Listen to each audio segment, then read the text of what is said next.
खूप गोड प्रमाण दिलं महाराज. पुण्यवंत व्हावे घेता सज्जनांची नावे.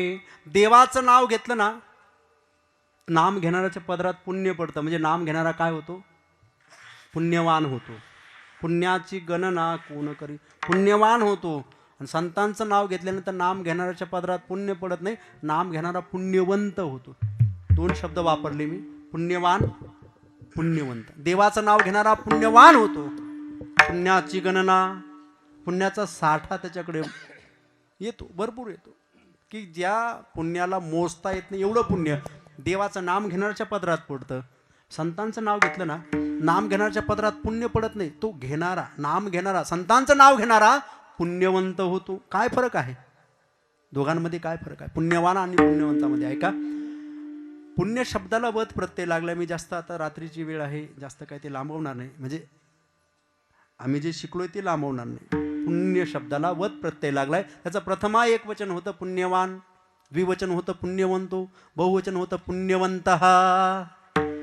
कळालं नसेल, पुण्यवान पुण्यवंत पुण्यवंतः असं कळालं नसेल, मी जरा स्पष्ट करून सांगतो. पुण्यवान म्हणजे पाण्याची टाकी, हौद, आपल्या पाण्याचा जो हौद आहे, टाकी आहे, त्या टाकीला काय बोललं जातं माहिती का? ही टाकी जलवान आहे, म्हणजे तिच्यामध्ये मर्यादा आहे. 1000 लिटर, 2000 लिटर, 5000 लिटर, 10,000 लिटर, की त्या पाण्याचा साठा मर्यादित आहे. किती आहे?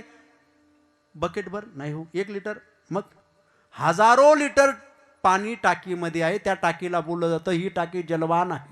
आता चला माझ्याबरोबर मुंबईला, तिथे समुद्र बघा.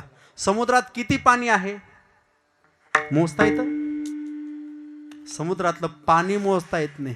म्हणून समुद्राला, त्या पाण्याला, म्हणजे त्या पाण्यामुळे समुद्राचा मला अर्थ बदलला, नावच बदललं. समुद्राला समुद्र म्हटलं जातं, पण एकीकडे त्याचं नाव आहे जलवंत. समुद्र किती पाणी आहे म्हणजे समुद्रामध्ये अमर्याद पाणी आहे. ज्या पाण्याला मर्यादा नाही, असं अमर्याद पाणी ज्या समुद्रात राहतं ना, तो समुद्र जलवंत आहे. पाण्याची टाकी जलवान आहे. कळाला भेद?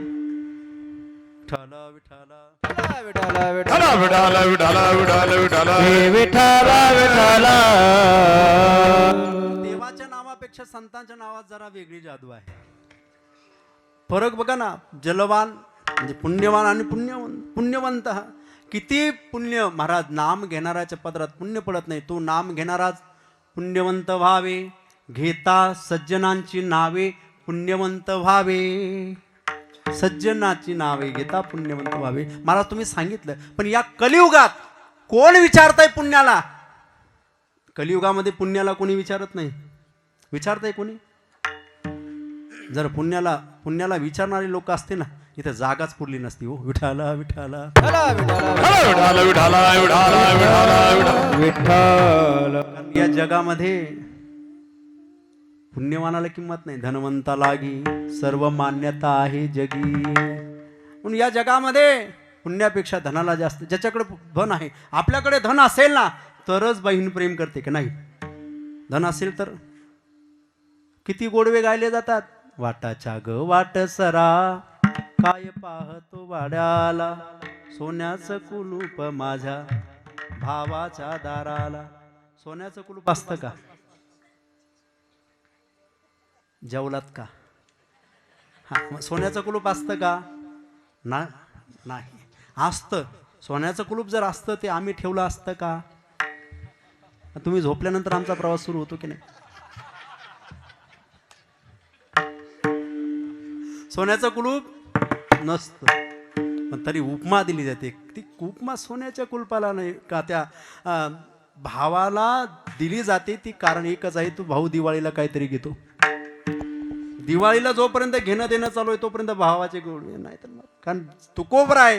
संतांनी एकच सांगितलंय, कबीरदासजी सांगतात ना, सब पैसे की भाई भाई रे, अपने पल्लू में पैसा होय तो हर कोई सलाम करे, अपना पैसा निकल गया तो कोई न मीठा बोले. कोणी गोड बोलत नाही, म्हणजे किंमत कशाला आहे? आणि तुकोबराय तर सांगतात पुण्यवंत व्हावे.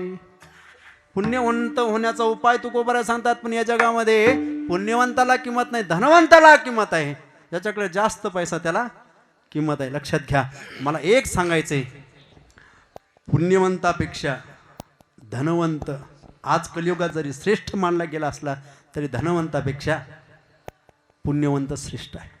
ऐका, तुमच्या आमच्या धनाला मर्यादा आहे, पुण्याला मर्यादा नाही. तुमच्या आमच्या धनाला 3 मर्यादा आहे. पहिली मर्यादा आहे देशाची. तुमच्या आमच्या पैशाला देशाची मर्यादा आहे. तुमच्या आमच्या पैशाला काळाची मर्यादा आहे. आणि तुमच्या आमच्या पैशाला जन्माची मर्यादा आहे. पुण्याला तिन्ही मर्यादा लागत नाही. पुण्य नावाचं जे धन आहे ना, संतांनी ते धन कमवलं. पायोजी मेने राम रतन धन पायोजी मेने राम रतन धन पायोजी मेने राम रतन धन पायो. म्हणून हे पुण्य नावाचं धन